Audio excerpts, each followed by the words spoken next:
जैसा कि आपके स्क्रीन पर आप देख सकते हैं कुछ मैप लगाए गए हैं। इन मैप को हम और ध्यान से देखते हैं। ठीक है, अब देखिए ये हमारा प्यारा सा देश है और इस प्यारे से देश पर बहुत से लोगों की नजरें हैं, खासकर हमारे पड़ोसी मुल्क। अब यहां पर जो हम अपने पड़ोसी मुल्क की बात करते हैं तो एक हमसे अलग हुआ छोटा सा देश है पाकिस्तान, उसकी बात आती है। अब जब हम पाकिस्तान को देखेंगे तो इसमें एक राज्य है जो पाकिस्तान के साथ बाउंड्री शेयर करता है, वह है गुजरात। गुजरात के जब सबसे पश्चिमी हिस्से में यहां पर आएंगे, एक सेकंड दीजिए, ये वाला जो भाग देखेंगे तो यही जो भाग है यहां पर पाकिस्तान के द्वारा डिस्प्यूट क्रिएट किया जाता है। यहां पर देखिए इसको, अब ये देखिए ये है गुजरात, है ना। और गुजरात का जो एकदम पश्चिम वाला भी मैंने हिस्सा दिखाया उसमें वो आगे बढ़िए, और जब आगे बढ़ेंगे तो यहां पर आप देख सकते हैं ये है आपका सर क्रीक, है ना, सर क्रीक। और इसी क्षेत्र को लेकर विवाद है। आपको लगेगा सर छोटा सा क्षेत्र है, नहीं।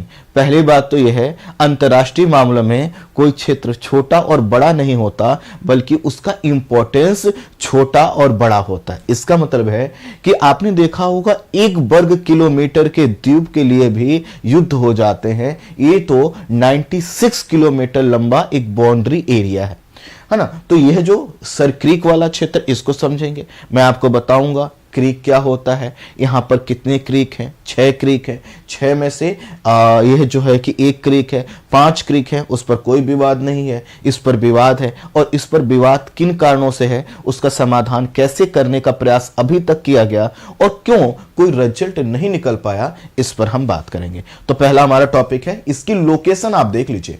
यहां पर आप देख सकते हैं ये हमारा गुजरात वाला है ना, और गुजरात राज्य के सबसे पश्चिम हिस्से में, यहां पर देखिए सबसे पश्चिम में यह जो भाग है ना, एक छोटा सा पॉइंट आप देख सकते हैं, इसी को हमें डिस्कस करना है। और अगर आप पाकिस्तान में आ जाएंगे तो देखिए ये रहा सरक्रीक वाला क्षेत्र, और यह है पाकिस्तान का सिंध प्रांत। इसको ध्यान से देख लीजिए, इसका जिक्र आने वाला है। ठीक है, उसके बाद जो हम दूसरा टॉपिक डिस्कस करने वाले हैं, कच्चा तीवू आइलैंड। इसको कई जगह कच्चा तीवू आइलैंड भी लिखा जाता है। ठीक है, तो ये रहा कच्चा तीवू आइलैंड, ये यहां पर है। और आप देख सकते हैं ये हमारा तमिलनाडु वाला क्षेत्र है, ये श्रीलंका वाला क्षेत्र है। और ये आप देख सकते हैं राम सेतु के नाम से जाना जाता है, इसको एडम ब्रिज के रूप में भी बोलते हैं। अब ये जो एडम ब्रिज है, इसी के पास में एक कच्चा तीवू आइलैंड है, इसको लेकर विवाद है, और इसी विवाद को हमें क्या करना है, देखना है और समझना है। ठीक है, चले एक एक करके स्टार्ट करते हैं हम लोग। मैप को जितना ध्यान से देख सकते हैं देख लीजिएगा। ठीक है, आइए हम एक एक करके स्टार्ट करते हैं। फिर से देख लीजिए, हम जो सर क्रीक डिस्कस करने जा रहे हैं वो कहां पर है, एक गुजरात राज्य। गुजरात राज्य के सबसे इधर की ओर जब आएंगे तो छोटा सा एरिया हमें देखने को मिलेगा। तो जैसा कि आपको पता है भारत जो है एक प्रायद्वीपीय देश है, और प्रायद्वीपीय देश होने का मतलब क्या है, ऐसा स्थलीय भाग जिसके 3 तरफ से जल हो उसको क्या बोला जाता है, प्रायद्वीप बोला जाता है। तो देखो भैया, यहां पर आपका अरब सागर है, यहां पर इंडियन ओशन है, इधर बंगाल की खाड़ी है। तो भारत के दक्षिणी भाग ने क्या किया, प्रायद्वीप की कंडीशन को फुलफिल किया, 3 तरफ से जल वाला क्षेत्र है। ठीक है, और हमने कहा जब प्रायद्वीपीय देश है तो इसका मतलब 3 तरफ जल होगा। तो आप देख सकते हैं इधर अरब सागर, इधर बंगाल की खाड़ी, और दक्षिण में हिंद महासागर।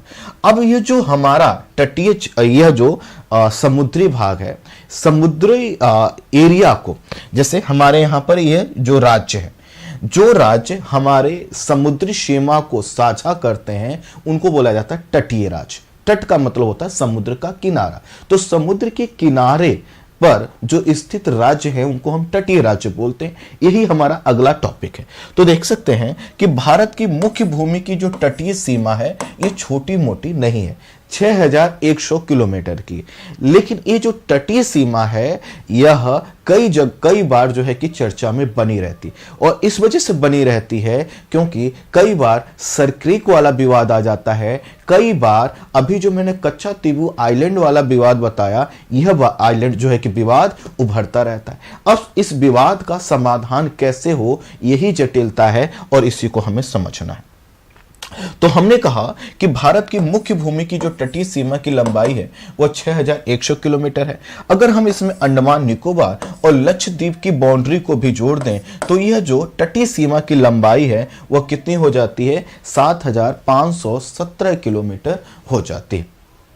अब देखिए, अब हमने ये जब देख लिया कि भैया तीन तरफ भारत की क्या है, जल है, तो ये जो जलीय सीमा है अगर हम देखें तो कुछ राज्यों के साथ, यहां पर राज्य का मतलब है देशों से, इंटरनेशनल लैंग्वेज में देश को राज्य के रूप में बोला जाता है। जैसे आपने सुना होगा United state of America, India को भी एक स्टेट के रूप में, जब यूनाइटेड नेशन की बैठक होगी तो इंडिया एक स्टेट के रूप में पार्टिसिपेट करेगा। पाकिस्तान है ना, बांग्लादेश, श्रीलंका, सब एक स्टेट के रूप में बोले जाते हैं। तो क्या है, यहां पर हमने कहा कि मान लेते हैं ये हमारा प्रायद्वीपीय भाग है, और ये प्रायद्वीपीय भाग के चारों तरफ के है जल है। स्वाभाविक है इस जलीय क्षेत्र के पास कोई दूसरा देश होगा, वो हमारा क्या हो जाएगा, जलीय पड़ोसी। अर्थात हमारे जल से लगे हुए क्षेत्रों में स्थित कोई जो देश है वो हमारा जलीय पड़ोसी होगा। कौन कौन से देश हैं जलीय सीमा, मालदीव, यहां पर आएंगे तो आपको मालदीव देखने को मिलेगा, यहां पर आएंगे तो हमें श्रीलंका देखने को मिलेगा, ठीक है। उसके बाद इधर की ओर आएंगे तो आपको बांग्लादेश, फिर इधर की ओर आएंगे तो आपको म्यांमार, फिर इधर की ओर आएंगे तो थाईलैंड और इंडोनेशिया, और फिर इधर की ओर आएंगे तो आप पाकिस्तान वाला जो क्षेत्र है वो देखने को मिलेगा। भारत अपना 90% जो अंतर्राष्ट्रीय व्यापार है वह इसी जलीय मार्ग से करता है, इसलिए हमें इस जलीय मार्ग और इस जलीय इंपॉर्टेंस को समझना काफी महत्वपूर्ण हो जाता है, ठीक है। तो भारत और पाकिस्तान अरब सागर से अपनी जलीय सीमा को साझा करते हैं। बिल्कुल, ये देखिए मैंने अभी भी बताया, फिर से बता देता हूं, यह अरब सागर वाला भाग, और यहां पर जो गुजरात वाला हमारा हिस्सा है यहां पर अरब सागर लगता है, और यहीं पर मैंने गुजरात के पश्चिम में आपको दिखाया सिंध प्रांत, ये पाकिस्तान का है। तो दोनों क्या कर रहे हैं, अरब सागर में अपनी बाउंड्री साझा कर रहे हैं। यही क्या है, अरब सी, ठीक है, यही है अरब सी, है ना। अब गुजरात के कच्छ के रण वाला देखिए, अब यहां पर एक नया पॉइंट आया, यह है गुजरात, और यह जो गुजरात का ये जो पश्चिमी भाग है इसको बोला जाता है कच्छ का रण, कच्छ का रण। तो देखिए गुजरात के कच्छ के रण वाला 96 किलोमीटर लंबा जलीय क्षेत्र पाकिस्तान द्वारा विवादित, इस पर विवाद उत्पन्न किया जाता है। अर्थात यह जो क्षेत्र है, जैसे देख सकते हैं पश्चिम वाला, इस पश्चिम वाले भाग को कच्छ का रण बोलते हैं जो कि हमारा हिस्सा है, और इसी हिस्से में लगभग 96 किलोमीटर वाला जो भाग है यह, इसको बोला जाता है सर क्रीक, और इस सर क्रीक को लेकर पाकिस्तान के द्वारा विवाद उत्पन्न होता रहता है। इसको हटाते कहा, यहां पर जो है कि ये जो क्रीक होता है, ठीक है। अब प्रश्न आएगा कि आखिर ये क्रीक क्या होता है और सर क्रीक क्या है, आखिर सर क्रीक है क्या। तो पहले क्रीक शब्द को समझिए। क्रीक है ना, क्रीक का मतलब एक ऐसा क्षेत्र होता है जहां पर जल तो है लेकिन जल की गहराई नदी इतनी नहीं है, ठीक है। तो विश्व के किसी भी हिस्से में जो दलदली क्षेत्र पाए जाते हैं, जहां पर जल तो भरा रहता है लेकिन, और जल गति भी करता है, लेकिन जल की गहराई नदी इतनी नहीं है। आपने देखा होगा कि जब आप नदी नहाने जाते हैं तो आपसे कहा जाता है भैया अंदर मत जाना, गहरा होगा, डूब जाओ। यहां पर इतनी गहराई नहीं है, छोटे बच्चे भी कूदते हुए पार कर जाते हैं। तो ऐसे क्षेत्र को बोला जाता है क्रीक। तो क्रीक नदी की तुलना में कम गहरा जलीय क्षेत्र होता है। दूसरे शब्दों में कहें कि कहीं दलदल के ऊपर अगर पानी भर जाए तो यह क्रीक बोला जाता है ना। इंटरनेशनल लैंग्वेज में ऐसे एरिया को क्रीक बोला जाता है। अब ये देखिए जो क्रीक है, स्वाभाविक है क्रीक हमारे यहाँ के इस गुजरात वाले क्षेत्र में भी पाया जाता है, बांग्लादेश में भी पाया जाता है, पश्चिम बंगाल वाले क्षेत्र में भी पाया जाता है, बस उसका नाम हम अलग अलग रख देते हैं, ठीक है। तो जो क्रीक है वह वहां पर होता है जो समुद्र के किनारे वाले भाग हैं, या जहां पर नदियों का जो जल है समुद्र से मिलता है, वहां पर क्रीक देखने को मिलते हैं। तो क्रीक का मतलब एक ऐसा दलदली क्षेत्र जहां पर जल है और उस जल में गति भी होती है लेकिन उसकी गहराई क्या है, ज्यादा नहीं है। यह कच्छ प्रदेश बिल्कुल पश्चिम में देख सकते हैं, पहले पश्चिम में है, और इस कच्छ प्रदेश में ये जो क्रीक वाला क्षेत्र है इसको पहले वन गंगा के नाम से बोला जाता, इसको पहले वन गंगा के नाम से जाना जाता था। लेकिन जब ब्रिटिश काल आया तो ब्रिटिश काल में इसको सर क्रीक नाम दे दिया गया। अर्थात ये जो पूरा क्षेत्र आप देख रहे हैं ना, ये पूरा, ये वाला पूरा जो क्षेत्र, इसको पहले हम लोग वन गंगा के नाम से जानते थे। ब्रिटिश काल आया और ब्रिटिश काल में जैसे अंग्रेजों ने, आपको पता है, अपने नाम पर द्वीपों का नामकरण किया था, हेनरी द्वीप, हेलवॉक द्वीप, बहुत से आपने नाम सुने होंगे, है ना। तो इसी तरह से यह जो क्षेत्र है इसका नाम सर क्रीक कर दिया गया। और क्रीक क्यों रखा गया? क्रीक इस वजह से रखा गया क्योंकि यह एक ऐसा जलीय भाग है, एक ऐसा जलीय भाग है जिसमें जल की गहराई नदी की तुलना में कम है। अब देखिए यहां पर जो यह जो क्षेत्र मैं आपको दिखा रहा हूं, यहां पर 6 क्रीक है और इन 6 में से 5 पर कोई विवाद नहीं है, सिर्फ और सिर्फ यहां पर एक जो सर क्रीक है उस पर विवाद है। देखिए कौन कौन से जो है कि 6 क्रीक है ना। तो यह है विवान क्रीक, है ना, पीठ सनाई क्रीक, है ना, पवेवारी क्रीक, पड़ाला क्रीक एवं सर क्रीक, ये यहां पर क्रीक है। कुल मिलाकर आपसे पूछा जाए कि जहां पर सर क्रीक है वहां पर टोटल क्रीक की संख्या, ये पीडीएफ में आपको दूंगा, चूंकि मैटर जो इस रूप में आएगा वो मैं दूंगा, तो यह पीडीएफ आपको मिलेगा, वहां पर क्रीक वगैरह का पूरा लोकेशन के साथ आपको मिलेगा। तो यहां पर टोटल 6 क्रीक हैं और इन 6 में से 5 पर कोई विवाद नहीं है, सिर्फ एक पर विवाद है। पाकिस्तान का कहना है कि अंतरराष्ट्रीय सीमा, अब देखें, एक सेकंड दीजिए बच्चों, एक सेकंड दीजिए।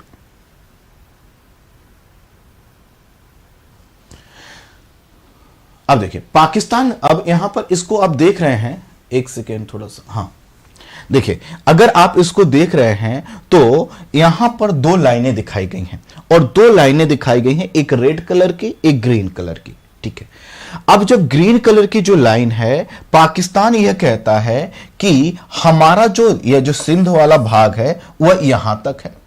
इंडिया यह कहता है कि देखो भाई यह जो जलीय क्षेत्र है और जलीय क्षेत्र में जो बाउंड्री बनती है वह कहां से बनती है। देखिए 2 कोई देश है, मान लेते हैं ए और यह बी, और ए और बी के बीच में कोई जलीय भाग है, तो और दोनों उसका प्रयोग करते हैं, तो जो बाउंड्री बनेगी वह कहां बनेगी? बीच में बनेगी, ठीक है। जैसे कि आपने सुना होगा ग्रेट लेक्स, महान झीलों का नाम सुना होगा, ग्रेट लेक्स यूएसए वाला, यूएसए और कनाडा का, तो उसमें पता है कि जो बाउंड्री जाती है झीलों के मध्य से गुजारी गई है, अर्थात झीलों का जो वह रेखा है वह झीलों को 2 भागों में डिवाइड कर देती है। उत्तरी भाग जो है कि कनाडा का, दक्षिणी भाग क्या है? यूएसए का। सिर्फ मिशिगन झील चूंकि वो पूर्ण रूप से यूएसए में है इसलिए उससे बाउंड्री वह नहीं जाती, लेकिन बाकी झीलों से वह मध्य भाग से होकर जाती है। तो भारत कहता है कि भाई देखो ये जलीय क्षेत्र है और इस जलीय क्षेत्र से मध्य से जो लाइन जाएगी वह क्या होगी? इंटरनेशनल बाउंड्री होगी। और यहां पर पाकिस्तान का कहना है कि नहीं, यह पूरब से जाएगी। पूरब से जाने का मतलब है कि हमारा हिस्सा पाकिस्तान के पास चला जाएगा, ठीक है। तो यही लिखा हुआ है। पाकिस्तान का कहना है कि अंतर्राष्ट्रीय सीमा, अर्थात 2 देशों की, यहां पर भारत और पाकिस्तान की अंतर्राष्ट्रीय सीमा पूर्वी हिस्से से जो कि ग्रीन कलर में दिखाया गया वहां से जानी चाहिए, जबकि भारत का कहना है कि मध्यवर्ती अर्थात जो केंद्रीय रेखा, जो जलीय भाग है उसके बीच में जो लाइन बनती है वहां से जो है कि क्या होना चाहिए?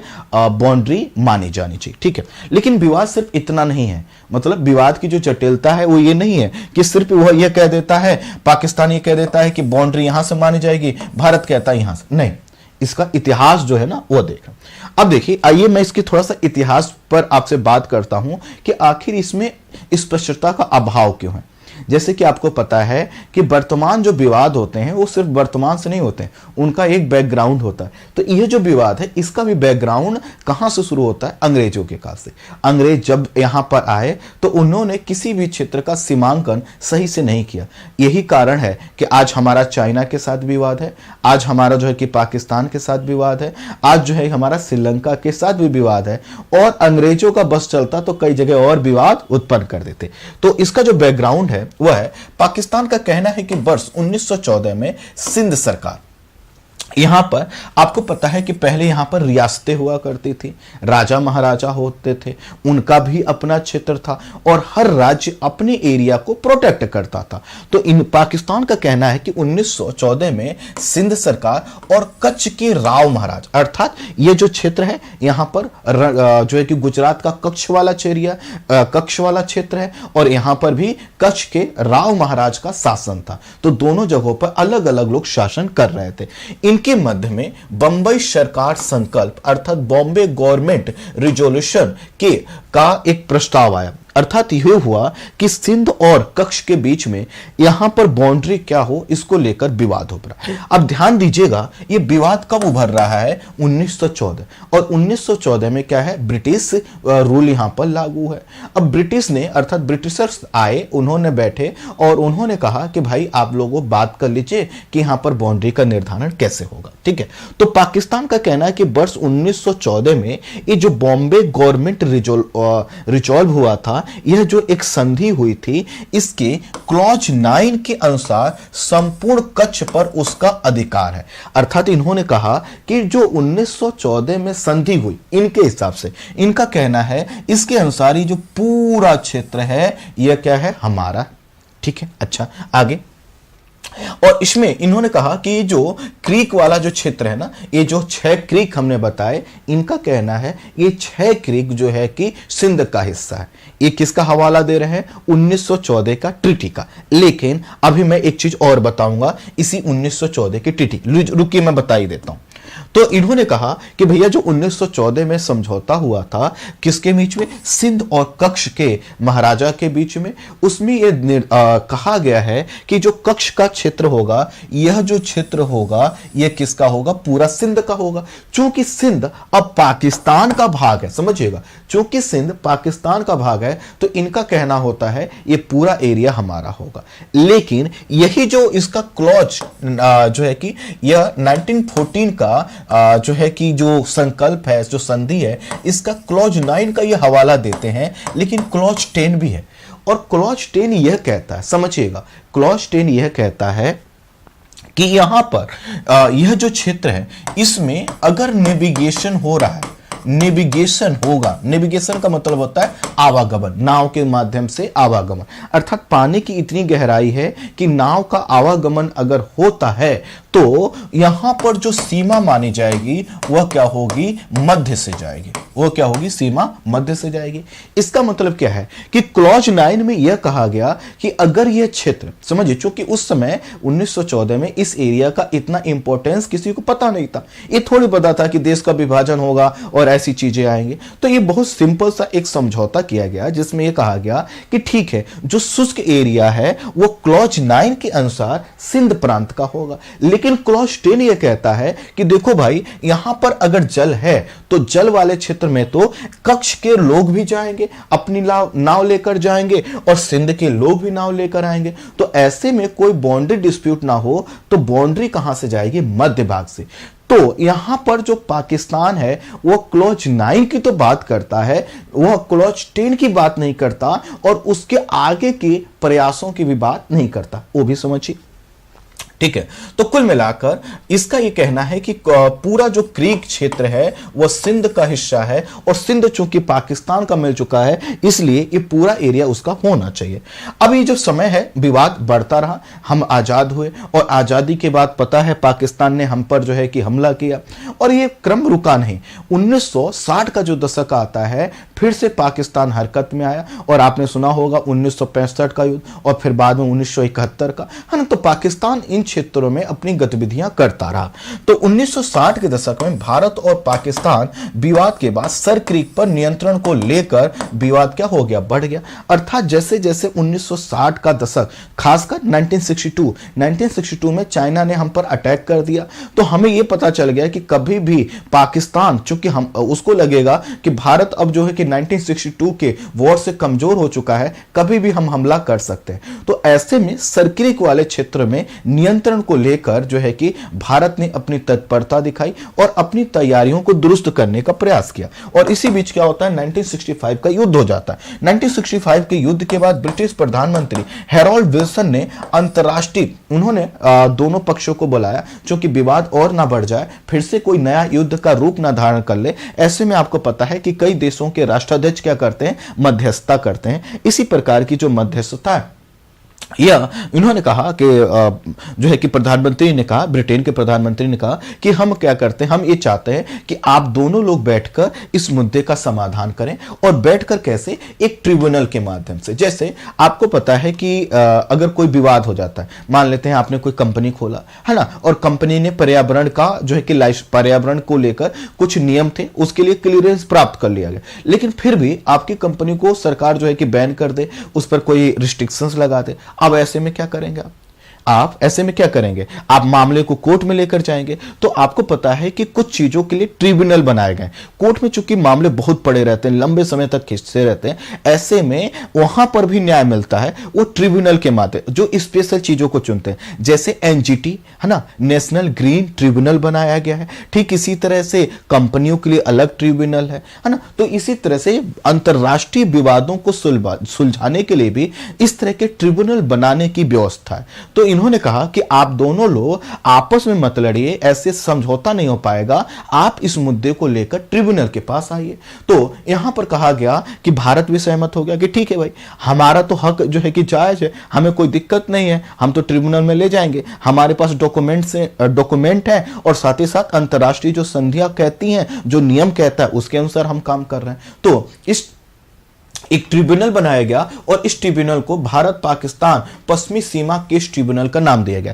अब देखिए, जो अंतर्राष्ट्रीय ट्रिब्यूनल बनते हैं ना, वो केस को लेकर बनते हैं। ऐसा नहीं है कि कोई ट्रिब्यूनल बैठा है कि भैया हमारे सामने केस लेकर आओ। जब भी कोई ऐसी आवश्यकता होती है तो अंतर्राष्ट्रीय न्यायालय के नियमों के अधीन क्या होता है, ट्रिब्यूनल बनाया जाता है। उस ट्रिब्यूनल में दोनों पक्ष अपनी बात रखते हैं और ट्रिब्यूनल जो फैसला देता है वो सामान्यतः मानना ही होता है। लेकिन पाकिस्तान जो है वह उसको भी नहीं मानता। तो क्या हुआ कि इस ट्रिब्यूनल के पास यह हम लोग लेकर गए, मामला गया और इसने 1968 को अपना फैसला सुना दिया। और फैसला में क्या सुनाया कि भैया कच्छ का रण का जो क्षेत्र है वो 90% भाग भारत के हिस्से का ही भाग है। अर्थात भारत जिस क्षेत्र पर अपना नियंत्रण रखता है और जो वह बात कह रहा है वो ठीक है। और जबकि 10% अर्थात जो पाकिस्तान जितने एरिया का दावा कर रहा था, सिर्फ उसके 10% हिस्से पर उसका दावा सही माना गया। भारत ने कहा हम 10% से ज्यादा हिस्सा तो आपको वैसे भी दे रहे थे, हम तो कह ही रहे थे कि भैया जो रेड वाली लाइन है इसके पश्चिम वाला भाग तुम्हारा, पूरब वाला भाग हमारा। पाकिस्तान कहता था नहीं, ये वाली लाइन, पूरब वाली लाइन चाहिए हमको, है ना। तो उससे में क्या हो रहा था, उसको लग रहा था कि बड़ा हिस्सा मिलेगा। तो इंटरनेशनल ट्रिब्यूनल ने उसकी बात को खारिज कर दिया। पाकिस्तान इसके बाद भी सरक्रिक रेखा को अपना हिस्सा कहता रहा। अर्थात उसने कहा छोड़ो, है ना, ये लोग सच सच की बात करते हैं, हमारी कोई सुनता ही नहीं है। तो क्या हुआ, इसके बाद भी वह अपनी ही बात कहता रहा और अपनी ही चीज पर क्या हुआ, अड़ा रहा। भारत ट्रिब्यूनल के फैसले के साथ साथ एक और चीज का सहारा लेता है, वह है थालबेक सिद्धांत। तो देखिए 1940 जो है कि 1914 की ट्रीटी के क्लॉज 10 के अनुसार भारत सही है। फिर जो है कि ट्रिब्यूनल जो बना, और ट्रिब्यूनल हमने तो नहीं बनाया, हमारे देश में थोड़ी बना, है ना। ट्रिब्यूनल अंतरराष्ट्रीय ट्रिब्यूनल था ना, तो उसकी बात तो माननी चाहिए। तो ट्रिब्यूनल के अनुसार भी भारत सही है। और देखिए एक और सिद्धांत, एक थालबेक सिद्धांत है। तो भारत कहता है कि भैया हम थालबेक सिद्धांत के अनुसार भी ठीक है।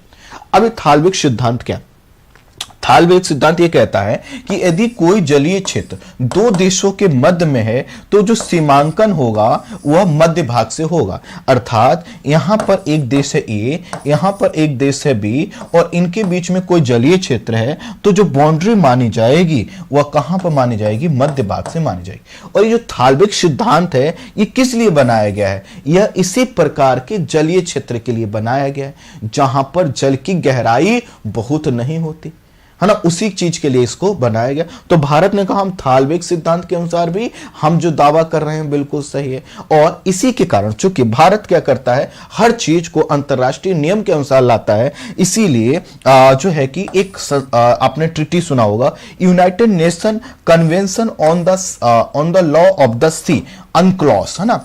तो ये क्या है, ट्रीटी है जो जल क्षेत्र में अधिकार को लेकर देशों के दावे को सही और गलत ठहराती। तो अंक्लॉज, चूंकि हम थालबेक सिद्धांत को मानते हैं और यही थालबेग सिद्धांत क्या होता है, जलीय क्षेत्रों पर लागू होता है। दूसरा, चूंकि अरब सागर वाला क्षेत्र है तो सागरों के लिए नियम क्या होगा, किस किस देश के अधिकार क्या होंगे, इसका उल्लेख किसमें किया गया है, इसमें अंक्लॉस। ये क्या है, एक प्रकार का एक कन्वेंशन है जिसमें सभी देशों ने क्या किया, अपने सिग्नेचर किए और ये कहा है कि भैया समुद्र क्षेत्र में कोई हम विवाद उत्पन्न नहीं करेंगे, यहां पर जो नियम लिखे गए हैं उसका हम पालन करेंगे।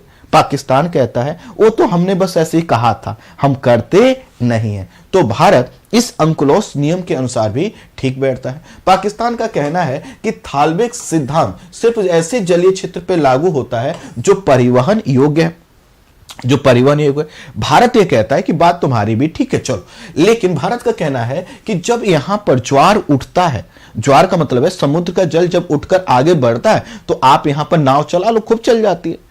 इस भारत का कहना है कि केवल दलदल भाग नहीं है, इसमें पानी है, इसमें नाव चलती है, लोग नाव से मछली पकड़ते थे, लोग नाव से इधर से उधर आते जाते हैं। जब ज्वार आता है तो उन्होंने कहा कि थालबेग सिद्धांत तो लागू हो गया। पाकिस्तान कहता है कि नहीं नहीं, ये ज्वार वाली बात मत लाओ, इस साइंस वाली बात मत करो, है ना, हमको हमेशा वाला बताओ। तो भारत कहता है कि देखो, अगर ऐसे हम हमेशा वाली बात बताएं तो वैसे तो तुमको भी मिल जाना चाहिए। और क्यों मिल जाना चाहिए कि कई क्षेत्रों में विवाद है और कई क्षेत्रों के लोग चाहते हैं कि जो है कि इंडिया में मिल जाए। तो खैर, है ना, भारत का यह भी कहता है कि थालबेग सिद्धांत के इसी प्रकार के जलीय क्षेत्र, है ना, तो भारत का कहना है कि ज्वार की स्थिति में यहां पर नेविगेशन संभव है, इसलिए थालबेग सिद्धांत यहां पर लागू हो जाता है। ये पूरा विवाद था। आई होप आप समझ पाए।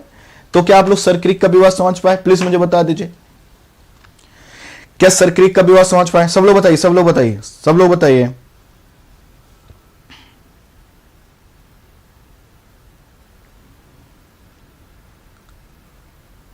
प्लीज प्लीज सब लोग बताइए, सब लोग बताइए बच्चों।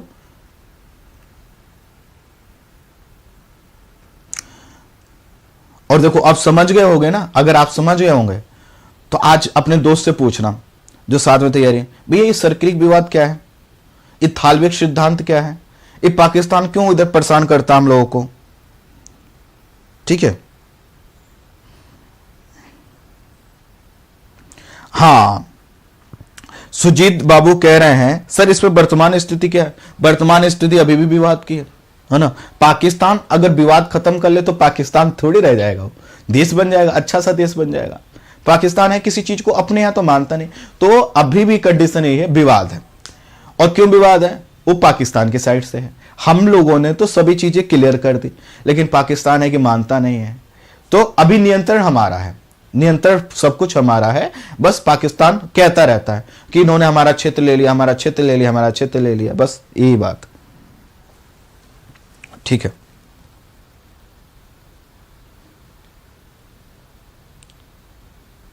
चल, अब हम आ जाते हैं कच्छा तीवू आइलैंड के विवाद पर। तो एक विवाद हमने समझ लिया, एक और समझिए। इसको देखिए, ये हमारा तमिलनाडु वाला क्षेत्र, और तमिलनाडु से लगा हुआ आप देखेंगे तो एक देश है छोटा सा, रसगुल्ले टाइप का है, श्रीलंका। और श्रीलंका के यहां पर देखेंगे तो गल्फ ऑफ मन्नार दिख रहा है, और यहां पर पाक जो है कि स्टेट दिख रहा होगा, पाक जल संधि दिख रहा होगा। और यहां पर देखेंगे तो पाक की खाड़ी, समझिएगा, पाक की खाड़ी और पाक जल संधि। तो पाक की खाड़ी कहां पर है, इसको थोड़ा एक बार और ध्यान दीजिए। ये देखिए, यहां पर दिखाया गया है राम सेतु। राम सेतु से परिचित है, राम सेतु से परिचित हैं। इसको आदम ब्रिज के नाम से, एडम ब्रिज के नाम से भी जाना जाता है, ठीक है। इसको एडम ब्रिज के नाम से भी जाना जाता है। ये कहां पर है? यह भारत और जो है कि श्रीलंका के मध्य में है। यह लगभग 48 किलोमीटर लंबा एरिया है। यह जो पूरा भाग है ना, यह 48 किलोमीटर लंबा एरिया है। अब कहा यह जाता है, अगर हम पौराणिक कथाओं की बात करें, रामायण की बात करें, तो कहा यह जाता है कि प्रभु श्री राम ने श्रीलंका जाने के लिए, अपनी सेना को लेकर जाने के लिए जो है कि इसका निर्माण करवाया था। और आपको पता है वानर सेना के द्वारा इसका निर्माण किया गया था।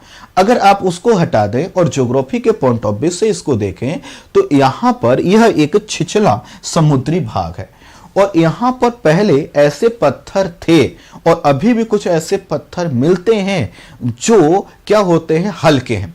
अब देखो ये हल्का, कोई भी चीज जब हल्की होगी तो पानी पर तैरेगी। और पत्थर कोई हल्का कैसे बनता है? आपने बहुत से घरों में देखा होगा, माताएं और बहनें क्या करती हैं, ऐसे पत्थर लेकर आती हैं जिसमें छिद्र होता है, छेद होता है, और उससे क्या करती हैं, एड़ी रगड़कर साफ करते हैं।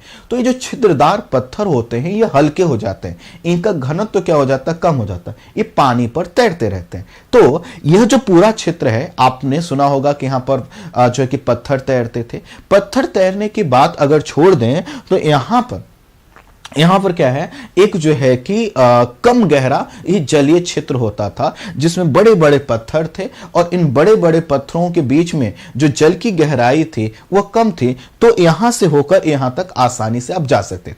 अर्थात सागर की तरह यहां पर गहराई नहीं थी। ठीक है, अब देखो सागर की तरह यहां पर गहराई नहीं थी, और यही जो राम सेतु वाला भाग है इसके दक्षिण वाले भाग को बोलते हैं गल्फ ऑफ मन्नार, और उत्तर वाले भाग को बोलते हैं पाक की खाड़ी, और यहीं पर देख सकते हैं ये पाक जलसंधि। अब यहां पर एक और लाइन आप देखिए, और वह है रेड कलर की। अब रेड कलर की जो ये लाइन देख पा रहे हैं, यह क्या करती है, एक तरह से सीमा निर्धारित करती है। और सीमा किस चीज की सीमा निर्धारित करती है कि भैया कि भारत का जो जलीय क्षेत्र है वह कहां तक होगा और श्रीलंका का जलीय क्षेत्र कहां होगा। अब यहां पर एक और चीज नोट कीजिए, जो आप ये रेड कलर की लाइन देख रहे हैं, यहीं पर यह द्वीप है, और इस द्वीप का नाम है कच्चा तीबू द्वीप। देख पा रहे हैं? तो एक कच्चा तीबू द्वीप जो है यह भारत का हुआ करता था, ये भारत का हुआ करता था, लेकिन आज इसको लेकर क्या है, विवाद। और ये जो विवाद है ना, ये एक दोस्ती और मित्रता की वजह से है, ये एक दोस्ती और मित्रता। आप बताइए विश्व की पहली महिला प्रधानमंत्री कौन थी? फिर आप शायद इस चीज को समझ पाएंगे। विश्व की पहली महिला प्रधानमंत्री कौन थी? थोड़ा सा मैं आपका जीके चेक कर लूं थोड़ा सा।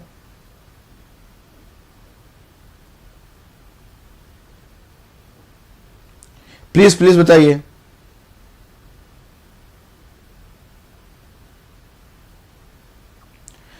विश्व की पहली महिला प्रधानमंत्री कौन थे? Indira Gandhi. Very good. Indu Bharti, Bandaranaike. Very good बच्चे, वेरी गुड वेरी गुड। ये जितने इंदिरा गांधी पढ़ रहे हैं ना, ये पढ़ते उड़ते नहीं है। Very good very good.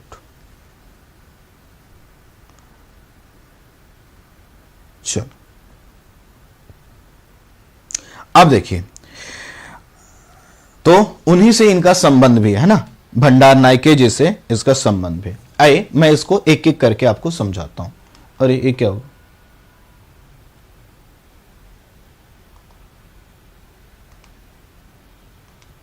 एक मिनट, हमारे पास तो पेज ही खत्म हो गया। कोई बात नहीं, चलिए लिख लिख के बता रहा हूं, क्योंकि यहां पर मेरे पास टेक्स्ट नहीं है, लिख लिख के बता रहा हूं तो एक तरह से देखते चलेगा। ये है कच्चा तीबू द्वीप, है ना। और ये जो कच्चा तीबू द्वीप है, अरे एक सेकेंड दीजिएगा, ठीक है। ये जो कच्चा तीबू द्वीप है यह लगभग 258 एकड़ में फैला हुआ एक द्वीप है। यह लगभग 258 एकड़ में फैला हुआ द्वीप है। और यह जो हमारा एक आपने बहुत फेमस जिला सुना होगा, रामेश्वरम, सुना है ना। यह रामेश्वरम से लगभग जो है कि 30 किलोमीटर की दूरी पर है। यह रामेश्वरम से लगभग 30 किलोमीटर की दूरी पर है। और यह सामान्यतः ध्यान दीजिएगा, यह एक निर्जन एरिया हुआ करता था। निर्जन का मतलब है कि यहां पर लोग नहीं रहते थे, यहां पर लोग नहीं रहते थे।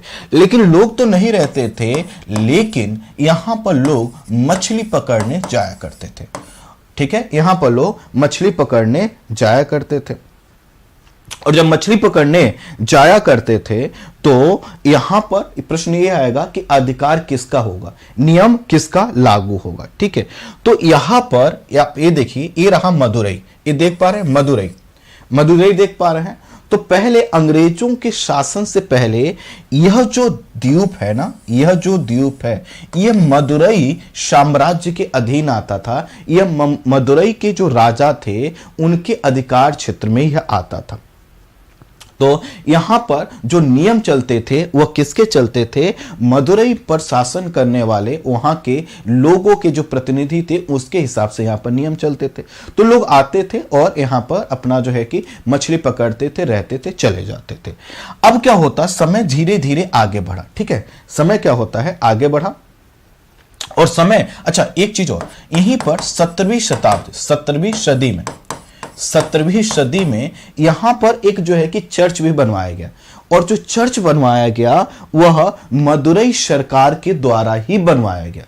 ठीक है, तो ये पूरा जो द्वीप है वह मदुरई सरकार के अधीन आता था और मदुरई पर शासन करने वाले लोगों के अधीन आता था। उन्होंने यहां पर एक चर्च भी बनवा दिया। लेकिन फिर क्या होता है, अंग्रेजों की एंट्री होती है। फिर क्या होता है, अंग्रेज आते हैं। और जब अंग्रेज आते हैं तो अंग्रेजों ने क्या किया, इंडिया और श्रीलंका दोनों जगहों पर क्या किया, जो है कि नियंत्रण कर लिया। अब जब दोनों जगहों पर अंग्रेज थे तो इस बीच, चूंकि पहले श्रीलंका को सिलोन के नाम से जाना जाता था। ठीक है, पहले श्रीलंका को सिलोन के नाम से जाना जाता था। तो जब अंग्रेज थे तब उन्होंने, श्रीलंका के लोगों ने कहा कि भाई ये वाला जो भाग है ना, यह जो भाग है ये क्या होना चाहिए, हमको मिलना चाहिए, ये हमको मिलना चाहिए। लेकिन अंग्रेज थे, उन्होंने ज्यादा इसमें इंटरेस्ट लिया नहीं, है ना। और इसमें ज्यादा इंटरेस्ट लिया नहीं, उन्होंने कहा कि ठीक है हम एक सर्वे करवा देते हैं, एक सर्वे करवाते हैं कि यह किसका भाग होना चाहिए। ठीक है, तो चूंकि अंग्रेज थे और वो दोनों ही क्षेत्रों को, अर्थात भारत और श्रीलंका दोनों जगहों पर शासन कर रहे थे, तो उन्होंने अपने हिसाब से कहा कि ठीक है हम इसको, ये क्या होगा, श्रीलंका को कुछ समय श्रीलंका को दे दिया जाए।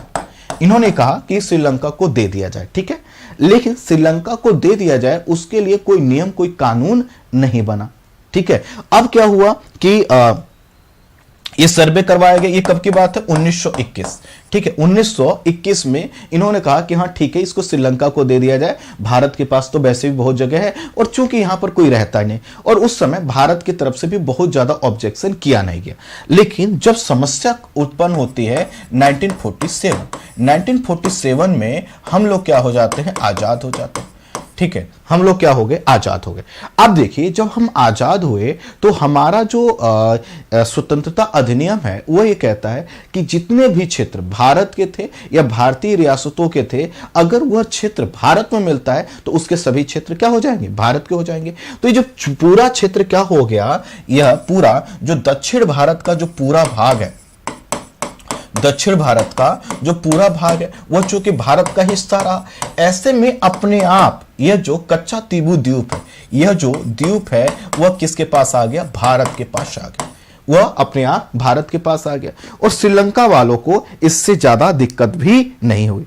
लेकिन इसको श्रीलंका वालों को जरा दिक्कत भी नहीं हुई। उनको लग रहा था कि भाई हम भी अपनी लड़ाई लड़ रहे हैं, हम भी कुछ देखेंगे। ठीक है, तो ये जो द्वीप है भारत के पास आ गया। श्रीलंका ने उस समय तो कोई बहुत बड़ी आपत्ति नहीं की, लेकिन वह ये कहता रहा कि अंग्रेजों के द्वारा इसको क्या किया है, अंग्रेजों के द्वारा ये श्रीलंका को सौंपा जा चुका है। अंग्रेजों के द्वारा इसको श्रीलंका को सौंपा जा चुका है।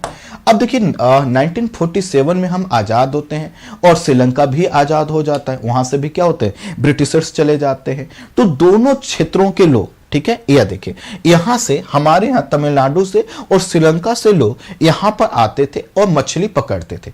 दरअसल है क्या, यहां पर मछलियों का जो प्रजनन दर है, मछलियों का जो प्रजनन दर है वो बहुत ज्यादा है और उसके पीछे का कारण है यहाँ का जलीय भाग। कुछ जलीय क्षेत्रों में आपने देखा होगा मछलियों के लिए भोजन बनने की कंडीशन बहुत अच्छी होती। जैसे आप लोग अगर कनाडा या यूएसए के विषय में जानते होंगे तो वहां पर एक न्यू फाउंडलैंड है। न्यू फाउंडलैंड के पास मछलियों का जो भोजन है वो बहुत तेजी से बनता है। कुछ छोटी छोटी घास का विकास होता है जिसको छोटी मछलियां खाती हैं और जहां पर छोटी मछलियां वहां पर बड़ी मछलियां। तो यहां पर क्या होता है, मछलियों का प्रजनन दर ज्यादा है। तो ऐसे में दोनों जगहों पर से क्या होता था दोनों ही जगहों से जो है कि नाविक आते थे, अपनी अपनी नाव लेकर आते थे और मछली पकड़ते थे, चले जाते थे, यहां पर कोई दिक्कत नहीं थी। लेकिन धीरे धीरे क्या हुआ, विवाद बढ़ने लगा, और विवाद इस वजह से बढ़ने लगा कि श्रीलंका जैसे जैसे मजबूत हुआ उसने यहां पर अपना नियंत्रण करना चालू कर दिया। भारत के जब मछुआरे जाते थे तो उनको वह डराता था, धमकाता था। समय आगे बढ़ा तो आता है समय 1974, और 1974 में ध्यान दीजिएगा, 1974 में हमारे यहां पर प्रधानमंत्री हैं इंदिरा गांधी, और श्रीलंका में पहली महिला प्रधानमंत्री बन चुकी हैं भंडार नायके। इन दोनों लोगों में बड़ी अच्छी दोस्ती हुआ करती थी। तो 1974 में ये लोग मिले और इन्होंने एक समझौता किया, और समझौता यह किया कि भाई ये जो द्वीप है इसका विवाद है, तो समझौते के तहत भारत ने, ध्यान दीजिएगा, समझौते के तहत भारत ने क्या किया, इसे श्रीलंका को गिफ्ट के रूप में दे दिया, श्रीलंका को सौंप दिया, कह दिया कि ठीक है तुम रख लो। लेकिन इसमें एक दिक्कत थी, दिक्कत यह थी कि भारत ने इसको सौंप तो दिया, लेकिन भारत का कोई क्षेत्र अगर किसी दूसरे देश को दिया जाता है तो इसके लिए क्या करना होगा, संविधान संशोधन करना होगा। ऐसा कोई संविधान संशोधन नहीं किया गया, ऐसा कोई संविधान संशोधन नहीं किया गया। अब देखिए ये जो समझौता हुआ, चूंकि दोनों जगहों के केंद्र सरकारों के द्वारा हुआ, लेकिन इसमें क्या हो रहा था, तमिलनाडु के हित प्रभावित हो रहे, और जब तमिलनाडु के हित प्रभावित हो रहे थे तो वहां के जो मुख्यमंत्री थे करुणानिधि जी, उन्होंने इस पर आपत्ति दर्ज की कि भाई ये ठीक नहीं है, वहां पर हमारे मछुआरे मछली पकड़ने जाते हैं, श्रीलंका पहले से परेशान कर रहा था और दिक्कत करेगा, तो ये चीज वहां पर हुई, अर्थात एक समझौता हुआ और इस समझौते के तहत वहां पर उनको चीज दे दी गई।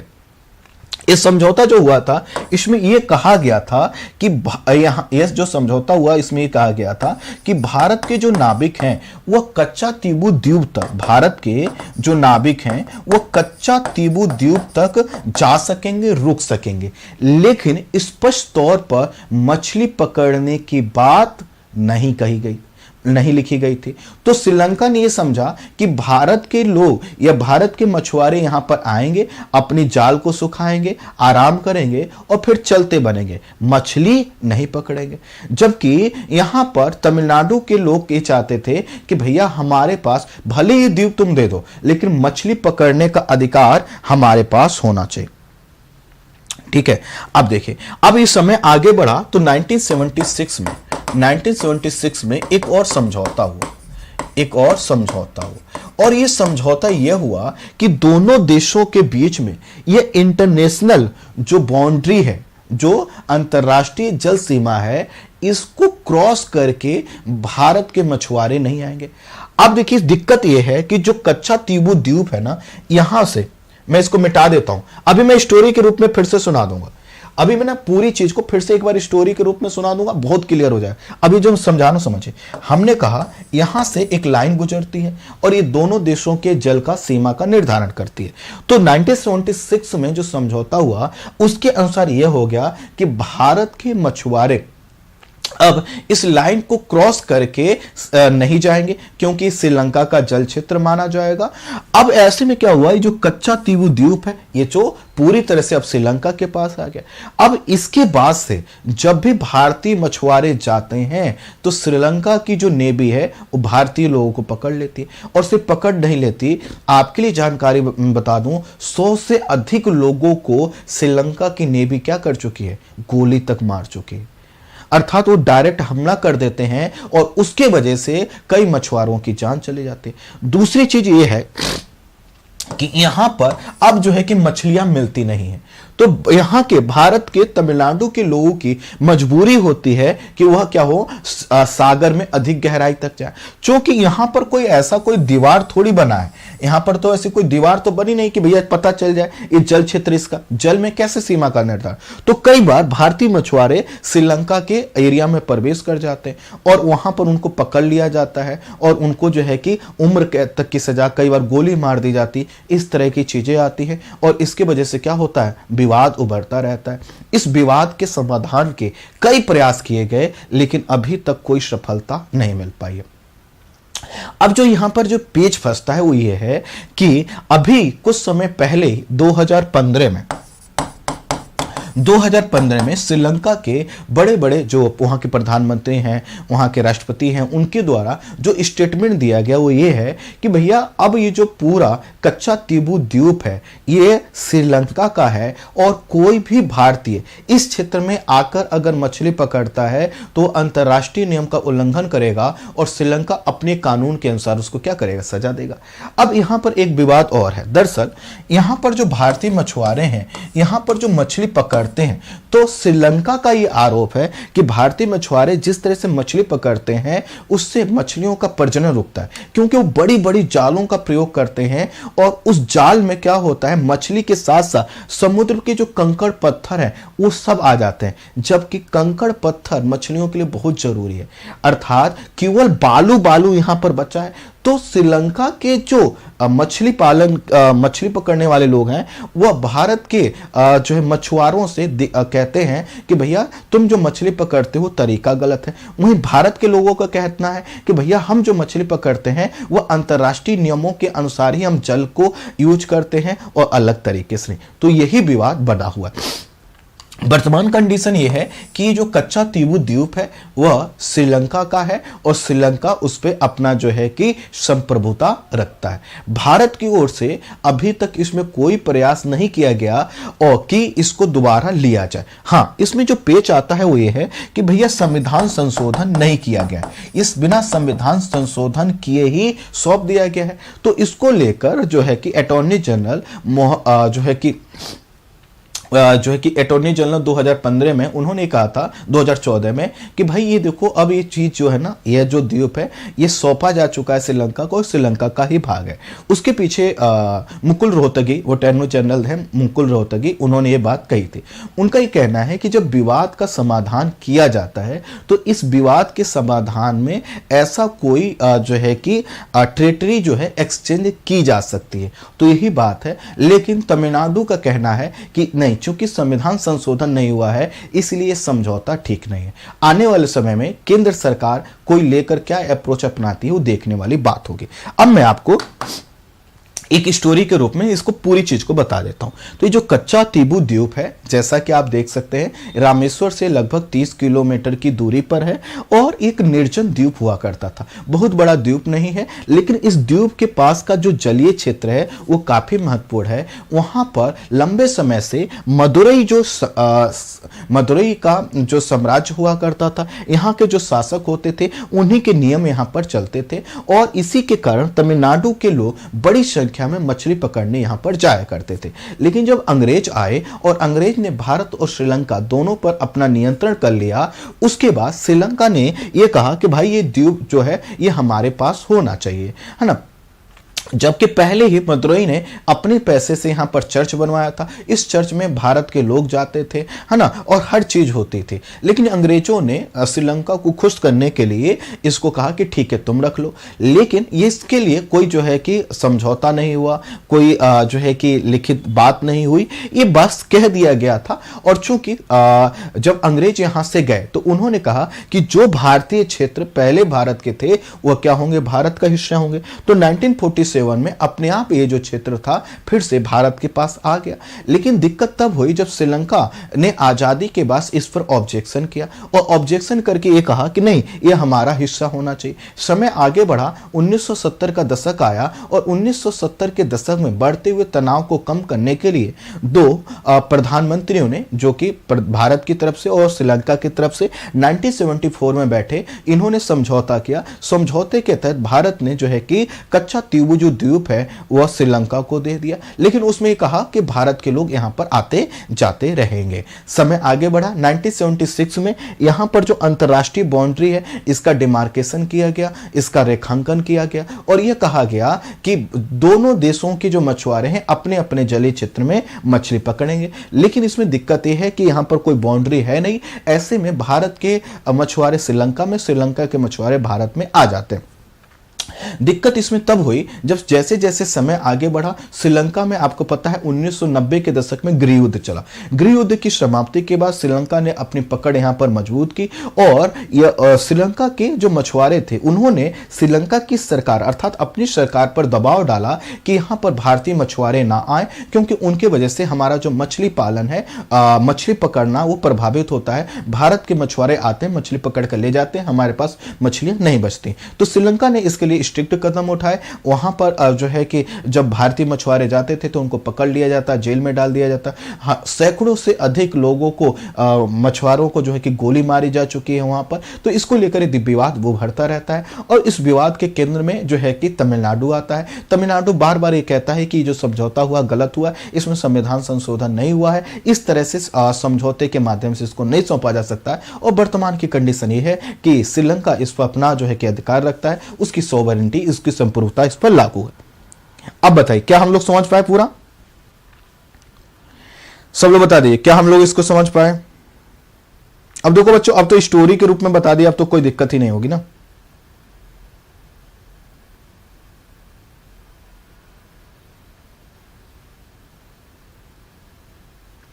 ठीक है, क्लियर हो गया? क्लियर हो गया?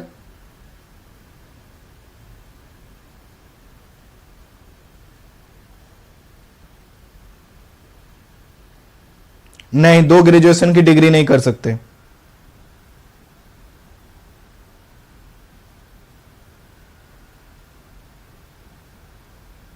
ठीक है, ओके, ठीक ठीक, okay, thank you so much, thank you so much, thank you so much. मिलते हैं नेक्स्ट क्लास में। नेक्स्ट क्लास होगी 3 बजे, ठीक है? 3 बजे वाली क्लास में